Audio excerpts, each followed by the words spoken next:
alumnos, hoy vamos a hacer ejercicios de oraciones subordinadas sustantivas. Como sabéis, cuando tenemos una subordinada vamos a tener un verbo principal y el otro verbo u otros verbos van a ser subordinados. Vamos a realizar la primera oración. Ana me ha preguntado si había ido a la oficina. Señalamos los verbos que son ha preguntado y había ido. En este caso, ¿cómo sabemos cuál es el verbo subordinado? Las subordinadas llevan siempre el nexo o son infinitivo, gerundio o participio. En este caso tenemos la conjunción sí, que va a actuar de nexo. Entonces, si había ido a la oficina, va a ser la subordinada. Entonces, el verbo principal va a ser ha preguntado. Entonces, empezamos a partir de este verbo, del verbo principal. Ha preguntado cuál va a ser el sujeto. Ana. Síntagma nominal, sujeto. Y va a ser el propio núcleo. Y el resto va a ser el sintagma verbal, predicado verbal. Me equivale a le. Entonces va a realizar la función de complemento indirecto, con su correspondiente núcleo. Y en este caso la subordinada va a ser si había ido a la oficina. Entonces ponemos proposición subordinada sustantiva. En este caso, como lo podemos sustituir por lo, Ana me lo ha preguntado. Todo esto lo puedo sustituir por lo. Entonces va a desempeñar la función de complemento directo. Si va a ser el nexo, y analizo después como si fuera una oración simple. El sujeto va a ser yo, sujeto omitido, y el resto va a ser el predicado. Sintagma verbal, predicado verbal. El núcleo va a ser había ido y a la oficina va a ser un sintagma preposicional, porque empieza por preposición, y en este caso puedo preguntar dónde. ¿Dónde había ido? A la oficina. Entonces, complemento circunstancial del lugar. Y terminamos el sintagma, enlace, término, sintagma nominal, determinante y núcleo. Vamos a la siguiente oración. Es evidente que Juan trabaja mucho. Tenemos dos verbos, es y trabaja. Aquí tengo el nexo, que me introduce el verbo trabaja. Entonces tengo que empezar por el verbo es, que va a ser el verbo principal. Cuando tengo el verbo ser, estar o parecer, sabemos que vamos a tener atributo. En este caso, evidente, como es un adjetivo, no puedo hacer de sujeto. Entonces directamente va a ser el atributo.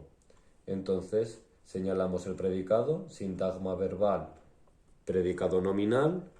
El núcleo va a ser el verbo ser, en este caso es, y evidente va a ser sintagma adjetival, atributo, con su correspondiente núcleo. Entonces el resto de la oración, ¿qué va a ser? Como lo puedo sustituir por eso, en este caso, eso es evidente, va a actuar de sujeto. Proposición subordinada sustantiva de sujeto, que va a ser el nexo, y analizo el resto de la oración como si fuera una oración simple.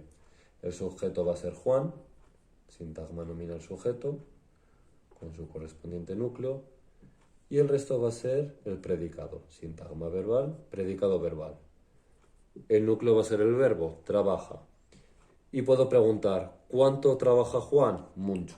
Entonces, como es un adverbio, sintagma adverbial, complemento circunstancial de cantidad. Y es el propio núcleo. Y vamos a terminar con la última oración. Que seas impuntual es una mala noticia. Tenemos dos verbos, seas y es. Aquí tengo el nexo que me introduce el verbo seas. Entonces tengo que empezar a partir del verbo ser. En este caso, ¿qué ocurre?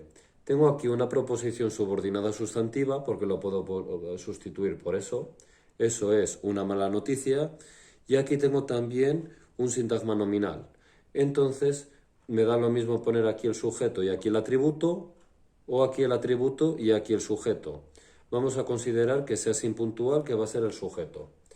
Entonces señalamos proposición subordinada sustantiva de sujeto, que va a ser el nexo, y analizamos el resto de la oración como si fuera simple. Tú va a ser el sujeto omitido, sintagma verbal predicado nominal, el verbo va a ser seas, e impuntual es un sintagma adjetival y como va con el verbo ser, estar o parecer, y hemos dicho que es predicado nominal, va a ser atributo con su correspondiente núcleo. Y el resto de la oración tenemos también sintagma verbal predicado nominal porque tengo el verbo ser, el núcleo va a ser el verbo y una mala noticia va a ser un sintagma nominal atributo. Una va a ser el determinante, noticia es el sustantivo, entonces va a ser el núcleo, y mala, como es un adjetivo, va a desempeñar la función de adyacente con su correspondiente núcleo. Entonces, como decimos, aquí tenemos una subordinada sustantiva y aquí un sintagma nominal. En estos casos me da lo mismo poner aquí sujeto y atributo o haber puesto aquí atributo y aquí el sujeto.